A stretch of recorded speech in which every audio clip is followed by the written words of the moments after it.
领导，请安排工作。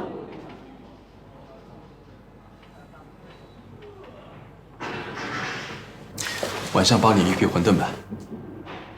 我是警察，不是保姆。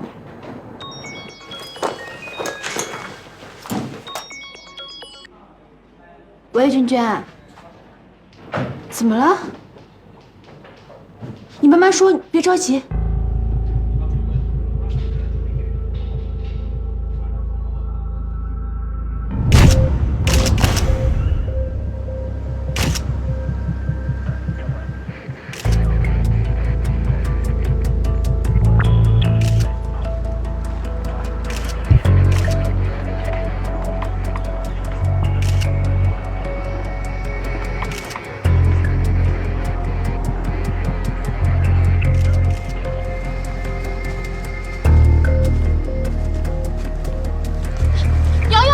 瑶瑶，哎呀，你还好吗？我还好，可是小冉她真的吓坏了。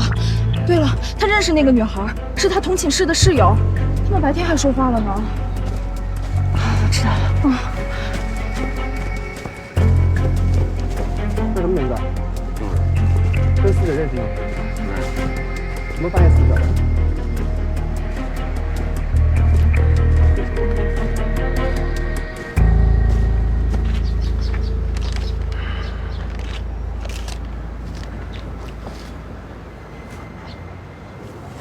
死者阮明怀，19岁，经管系大一学生。凶器丢在尸体旁2米处，是一把匕首。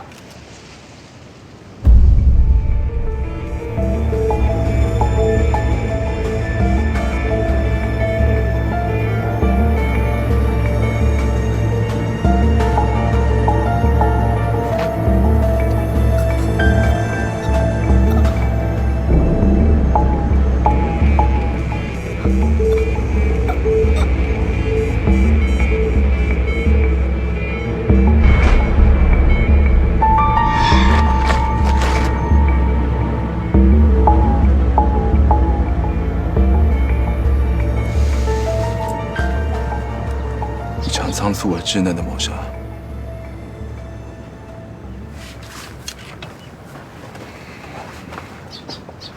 你有什么感觉？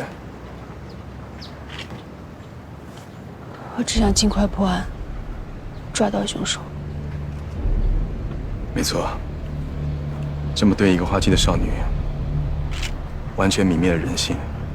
凶手以具有反社会人格的初步萌芽，在第一刀割后毙命的情况下，凶手仍然反复捅刺死者，并在现场停留了一段时间，完全没有那种激情杀人之后的恐惧感。他所实施的过分杀戮，虽然是受到仇恨的驱使，但你们看最后这几刀。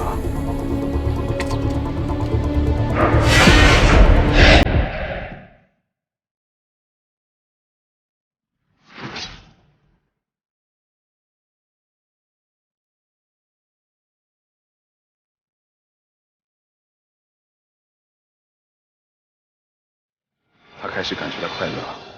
如果不加以制止的话，他肯定会继续发展，再次杀人。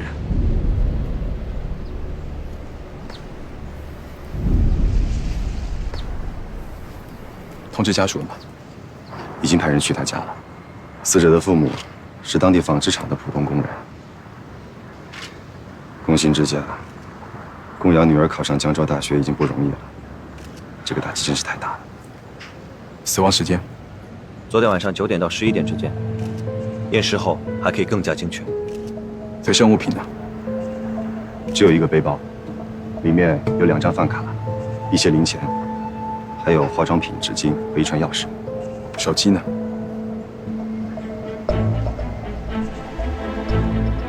对呀，这个年纪的女孩，不可能没有手机的。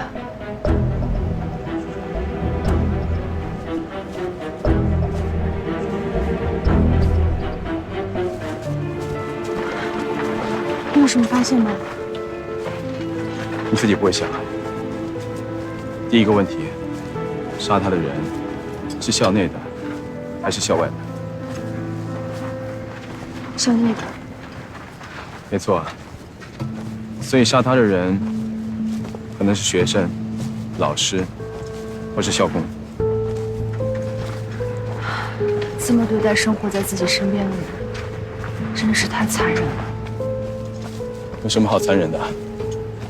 大学本来就是社会机体的一部分，人性多样化的分布概率，只跟人口密度有关。群体划分对此并无影响。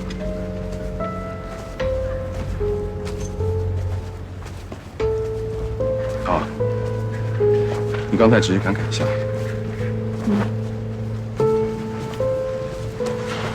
第二个问题，他来到这里是自愿的，还是受人胁迫的？自愿的。虽然案发时间是在晚上，但是校园内的人很多，想要胁迫一个大活人难度很大。而且我们上山的这一路，并没有发现任何挣扎打斗的痕迹。那么，一个女孩子晚上会自愿跟谁到这个地方来？又有谁约见面会约在这个地方？男朋友，这是少年情侣见面的最佳地点，他是来约会的。没错，一场死亡约会。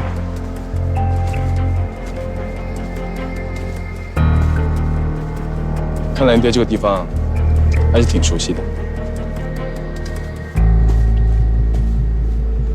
走吧，该去跟他的同学们好好谈一谈了。这就是行为分析，并不复杂。那是因为有你，话反能讲。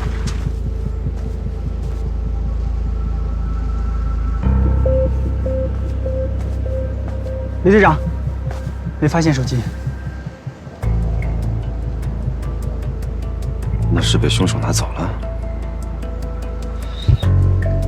你去查一下死者的手机号码，看能不能定位。另外，再联系一下通讯公司，查一下通讯记录。好。死者阮明怀同寝室还有其他3个人：谢小冉、霍小璐、赵英子。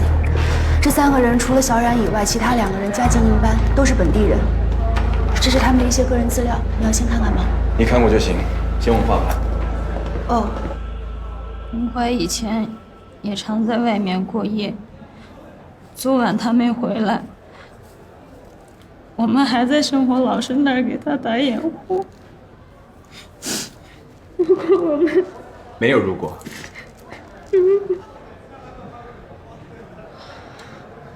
小冉，这不是你的错。你最后一次和他见面是什么时间？昨晚7点过，什么地点？行政大楼外面。他说他去交钱，后来去晚了，学校财务课都下班了。交钱？明怀他是班委，他负责收这个学期所有人的餐费，一共是4万多块钱。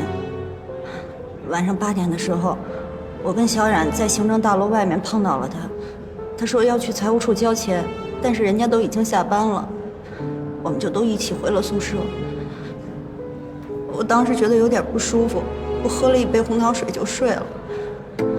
直到9点左右的时候，我醒过来，看到宿舍里面所有人都不在。一直到了11点左右，小冉和英子他们2个前后只差了几分钟回来。11点半的时候，老师来查寝，我们替明怀打了掩护，然后就熄灯睡了。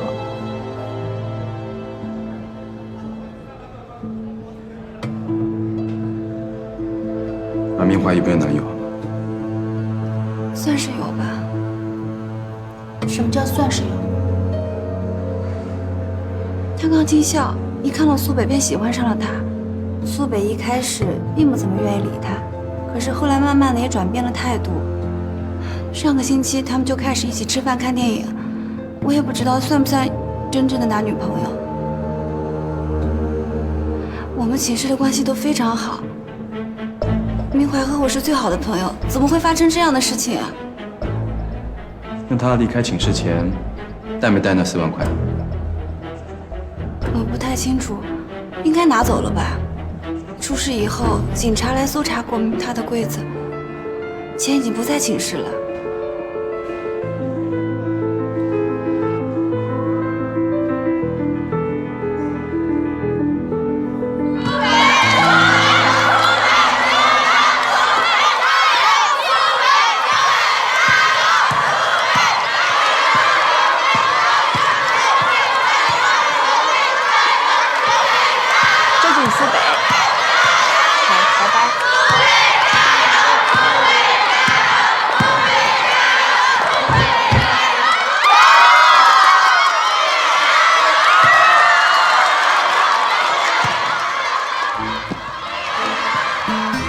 家的说法还是比较一致的。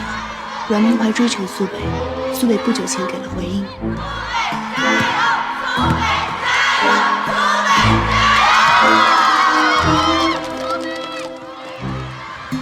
就是是个阳光漂亮的男孩。外表的美好只能带来浅薄短暂的美感，缺乏持久的内容。你承认他长得不错就是这么难吗？好吧，确实长得不错，不过差我很多。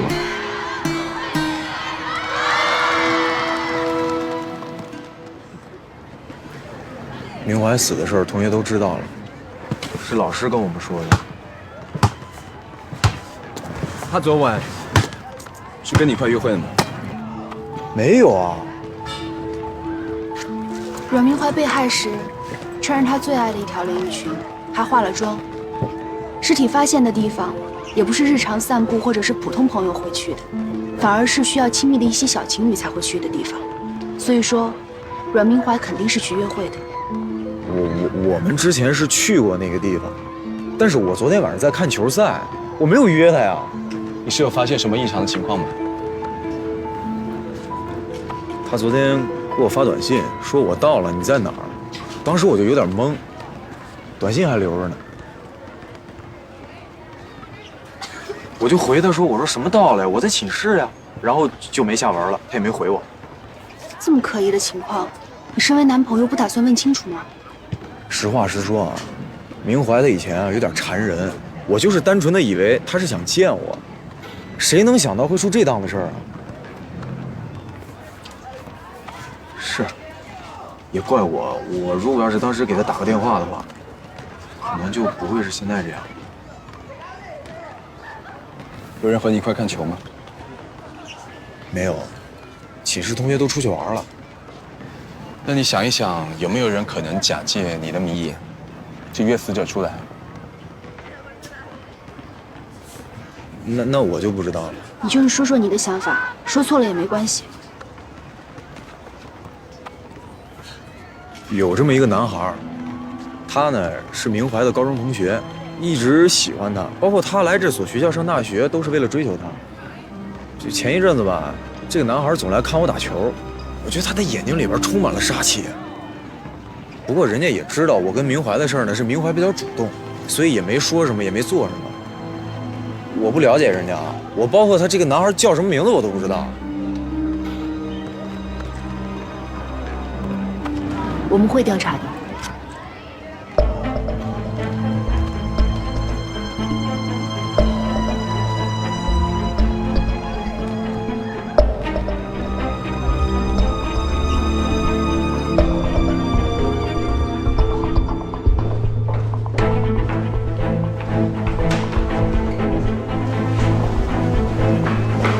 王队，死者的通讯记录我们调出来了。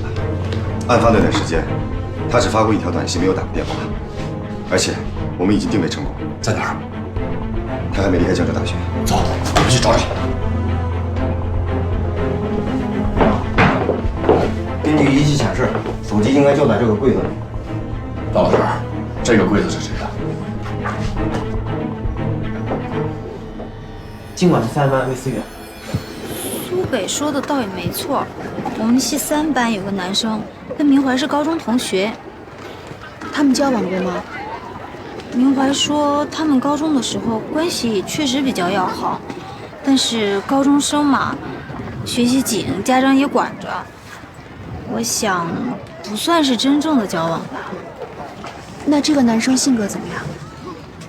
他到我们宿舍玩过，性格挺内向的，不太爱说话。明怀追苏北以后，他就没有再来过。先问重点。对于死者的移情别恋，这个男生有没有说过不理智的话？这不是重点，先问名字。他叫什么名字？魏思远，他叫魏思远。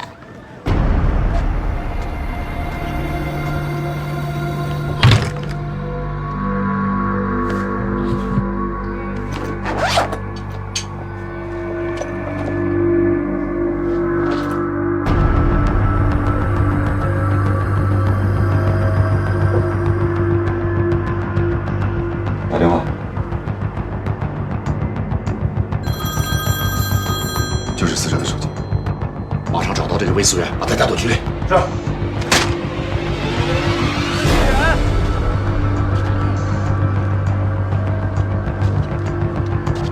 是魏思远吗？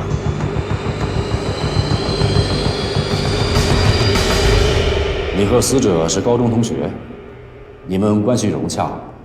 可是上了大学之后，阮明怀却爱上了苏北，这让你心里很不舒服吧？明怀不懂，苏北根本就没有把他放在心上，他不爱他。他是不爱他，他为了一个不爱他的人而抛弃了你，所以你才如此的愤怒，愤怒到了把他割喉之后还要再多补几刀，是吧？明怀不是我杀的。昨天晚上你在哪里？昨晚差一刻10点，我一直在他寝室楼下。后来看见他出来，穿得那么漂亮，我就知道他一定是去找苏北了，所以我就一直跟着他。你们俩发生了争执，他跑上了山，你怒火难平，就追过去把他杀害了。我没有，我永远都不可能伤害他。他跑上山之后，我在山脚下犹豫了很久，最后还是没有跟上去。如果我当时上了山，他就不会死了。你没有上山，你一直在山下守着。大概待了半个多小时，我就自己回寝室了。直到今天中午，听到了他的消息。既然你没有再继续跟踪他，那阮明怀的手机怎么会到你那儿了呢？什么手机？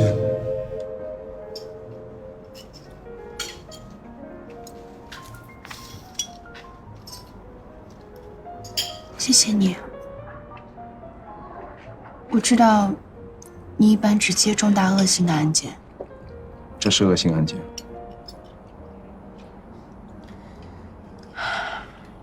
是有多大的仇恨，才能让一个人下决心杀了自己的同学？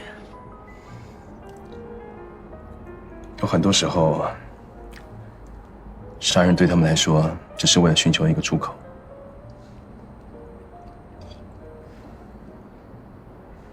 是因为你，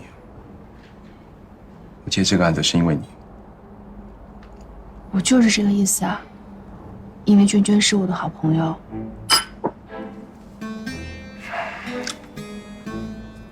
不是因为这个案子牵扯到你的朋友，而是因为这个案件的难度对你来说刚刚好。凶手尚未进化，留下了太多指向性的线索。只要逐一清理、核查、排除，真相就能够浮出水面。即便是像你这样没有经验、思维不缜密、又情绪化的人，给你足够的时间，你也能破案的。为了照顾你低下的水平，我会适度的放慢节奏的。那还真是谢谢你了。不用客气。好吧，你现在还有什么想法？我觉得应该检查一下监控录像，看看有没有除了魏思远之外的人动过他的柜子。没有任何学校会在更衣室里安装摄像头的。我们还是先调查一下苏北其他倾慕者吧。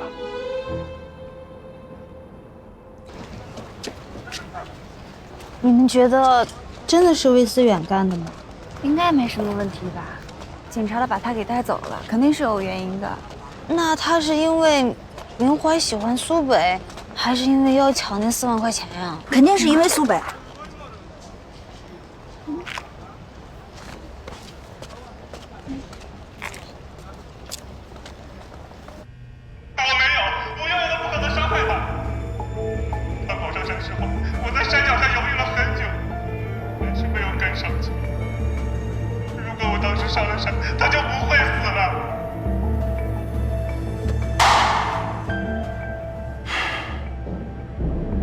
我们在犯罪现场没有找到有任何指向性的证据，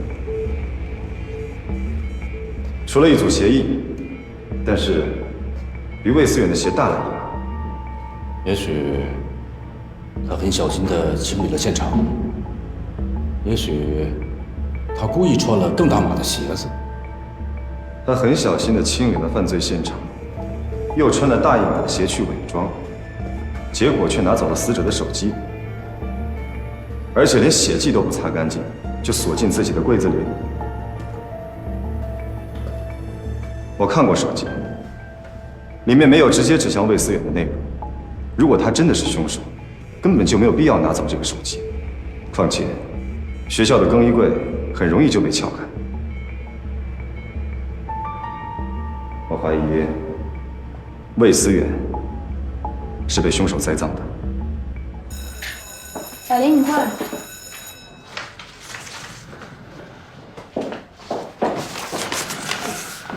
郭晓玲，你跟苏北同班，对，你一直追求苏北，是吗？很多女生都追过苏北。是啊，但是最执着和最疯狂的，就属你和阮明怀了。苏北最后选择了阮明怀，你一定很生气吧？他只是玩玩而已，我不相信他真的喜欢阮明怀。那个女人除了有钱还有什么？她还漂亮，至少大家都认为她比你好看。苏北他真的就不喜欢他那种类型的。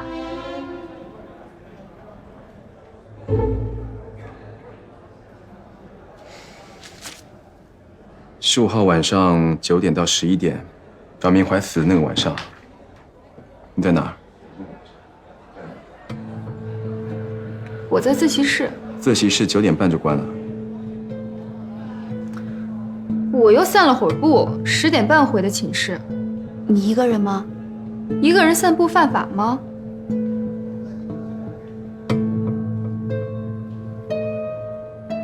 追求苏北的女孩还真多，不知不觉都问了一早上了。对于阮明怀的这些情敌们，你的初步判断是什么？我觉得郭晓玲的嫌疑最大，她明显在隐瞒什么。我的想法对不对？你倒是说句话。不过郭晓玲确实说了一句很有意思的话。哪句啊？自己想。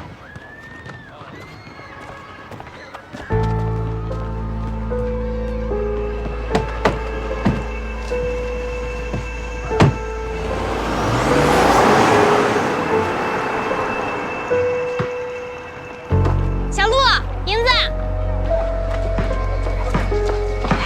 你听说了吗？听说什么呀？听我表姐说，警察已经把魏思远给放了。为什么呀？好像是查到什么，证明他不是凶手吧？哎，内部消息，我表姐说，警察知道杀了明怀的其实是另外一个人。昨天晚上什么？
谁啊？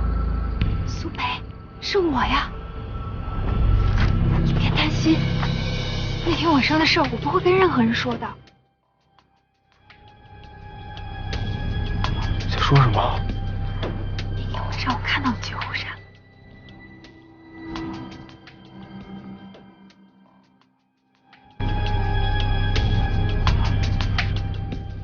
你刚才把鞋扔了，是是因为当时在现场留下脚印了吗？你跟踪我？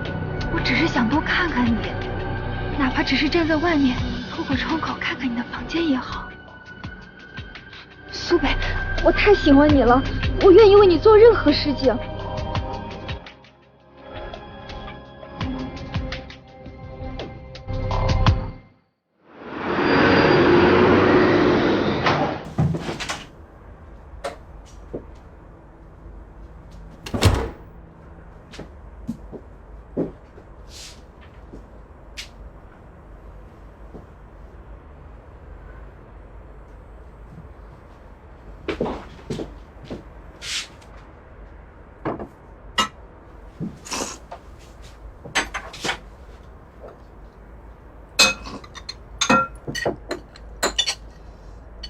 你给我出的考题，我有答案了。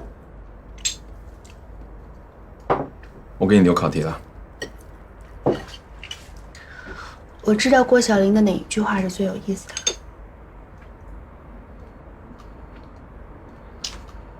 说说看。我们从一开始就知道阮明怀的父母都是普通工人，他的家境非常一般。可是那天在跟郭晓玲谈话的时候，他却说那个女人除了有钱还有什么？阮明怀根本就不是有钱人家的女儿。郭晓玲为什么要这么说呢？难道阮明怀告诉苏北，他的家里很有钱？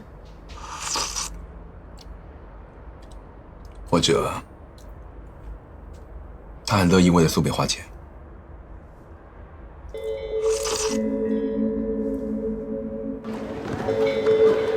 苏北，你看，这是我刚给你买的水果，我都给你切好了，吃一个。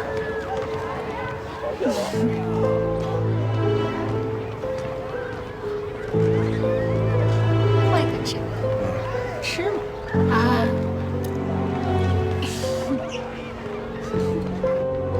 经法医进一步鉴定，阮明怀身上那些伤痕，几乎都是在死亡当时造成的。也就是说，在他被割喉放血的过程当中，凶手疯狂地在他身上留下了那些伤口。还有一个重要发现，我们在死者背包的拉链处发现了苏北的指纹。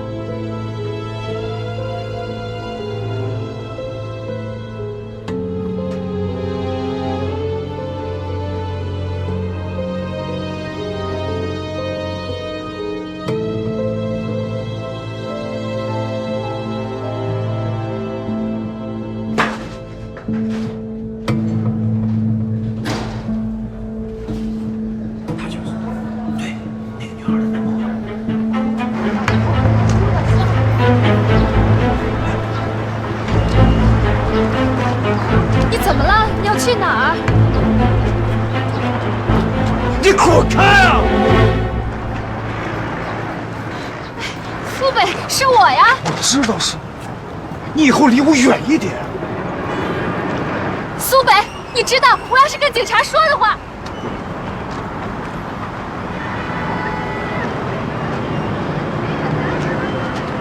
要告诉警察我就去了，我已经不在乎了。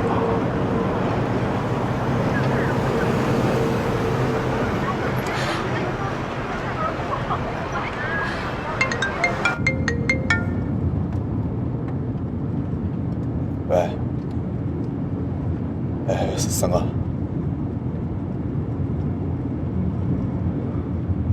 好，知道了，我给你送过去，啊。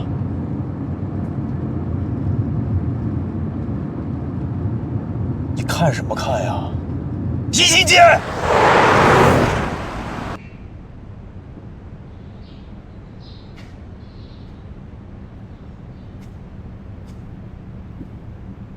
三哥，三哥，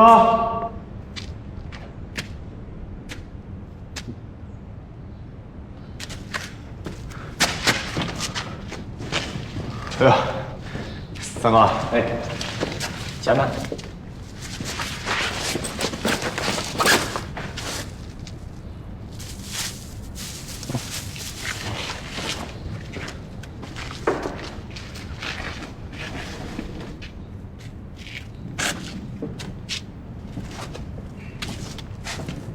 这钱你敢给我花？你告诉我这怎么花？你胆儿也太大了吧！啊，三哥，这个钱啊，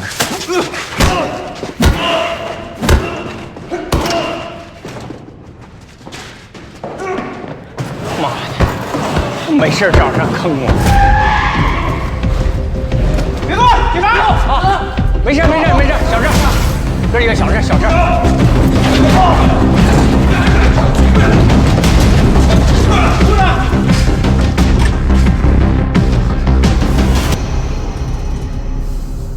我承认，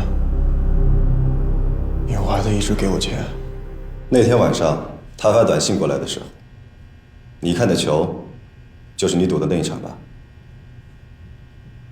是。球赛12:20结束，你知道自己输了，赌球公司的钱你也还不上，你打算怎么办？我不知道。阮明怀之前跟你发过信息，所以你知道，他一个人正在后山。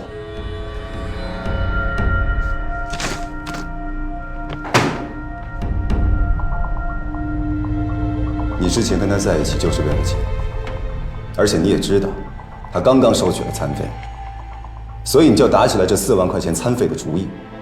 而你利用他对你的感情，可以很容易就靠近他，割断他的喉咙，抢走这4万块钱。我没有。然后你拿走了他的手机，放进了魏思远的更衣柜，想要嫁祸给他。我没有，我真没有。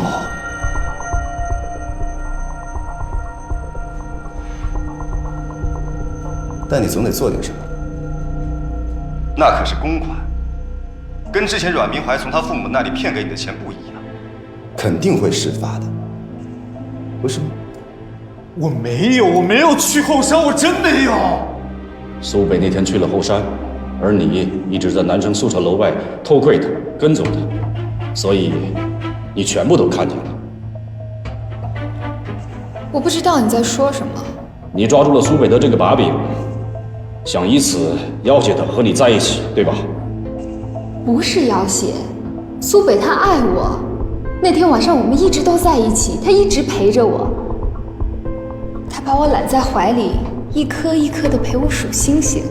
郭晓玲当晚跟踪过你，当然，她肯定不敢靠得太近，也无法看清你的全部动作，但她至少可以证明你去了后山。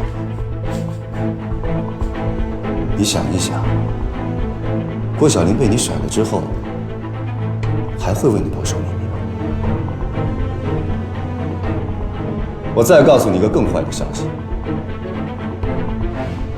我们不一定需要郭晓玲的证词。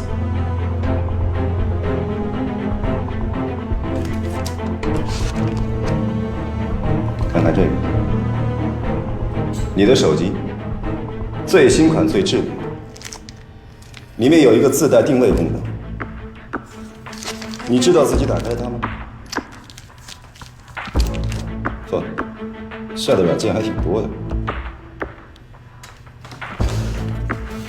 有地图，有图钉。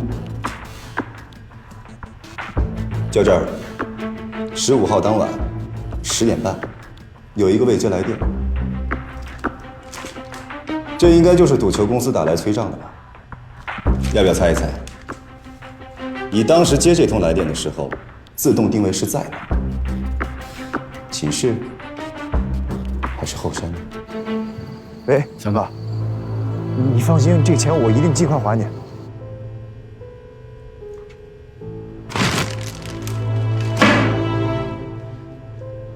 我们已经在这个背包的拉链上找到了你的指纹。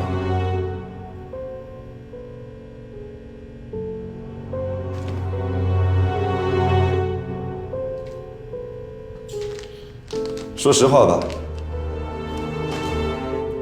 也许还能挽救你自己。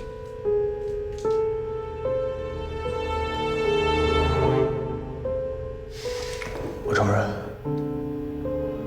球赛完了以后，我是去了后山。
认我拿了他的钱，我也承认我去了后山，但是我真的没有杀他。我去的时候他已经死了，我没有杀他。我觉得他说的是实话。为什么？你说过，犯罪心理分析要从行为中找答案。虽然现在种种的证据表明凶手就是苏北，但是从行为上分析，疑点还有很多。说说看。我觉得最明显的就是阮明怀身上的伤痕。凶手破了他的相，还划伤了他身上的很多皮肤。如果是苏北，他有必要这样做吗？如果只是为了抢钱，他有必要去划伤他的脸吗？这更像是嫉妒。他一个男孩子，无论如何都不会嫉妒一个女孩子长得漂亮吧。而且我注意到阮明怀的裙子上有很多泥土，可是她躺的地方是硬土地，周围又没有任何的打斗痕迹。那些泥土只会是有人从旁边的泥地里弄出来，浇在她的裙子上。这种心态，我觉得凶手是女生。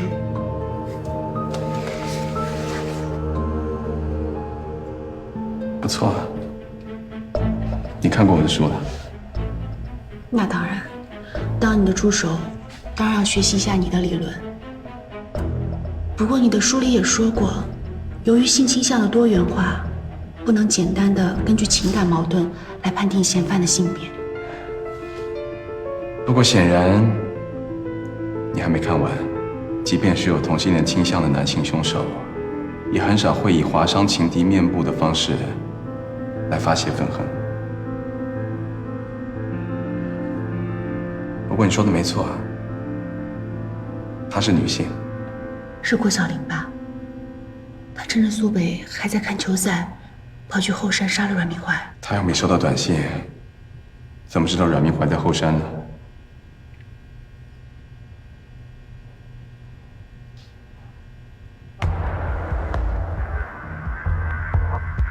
你已经知道凶手是谁了，是不是？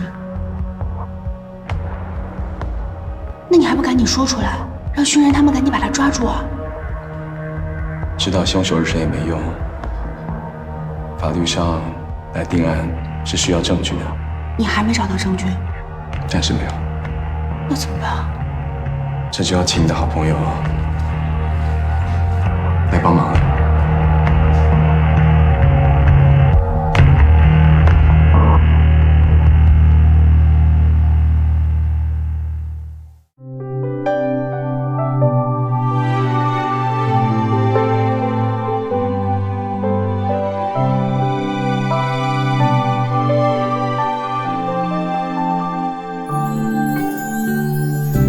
也许爱情放弃会比拥有更近，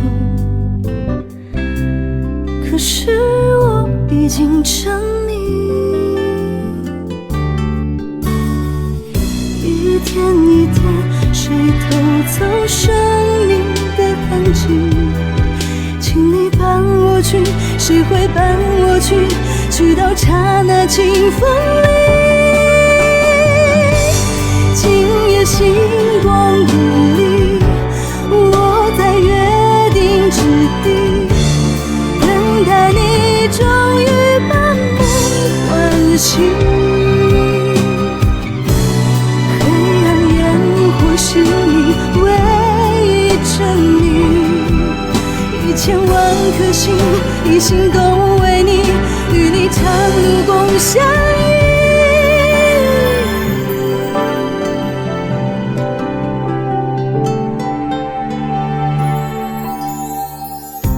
也许爱情放弃会比拥有更近，可是我想找到你，天天年年你守护生命的踪迹，请你带我去，说好不穷世界里。今夜星光无力，我站在约定之地，等待你终于把梦唤醒。黑暗烟火是你唯一沉溺，一生一颗心，一心都为你，与你今生共相依。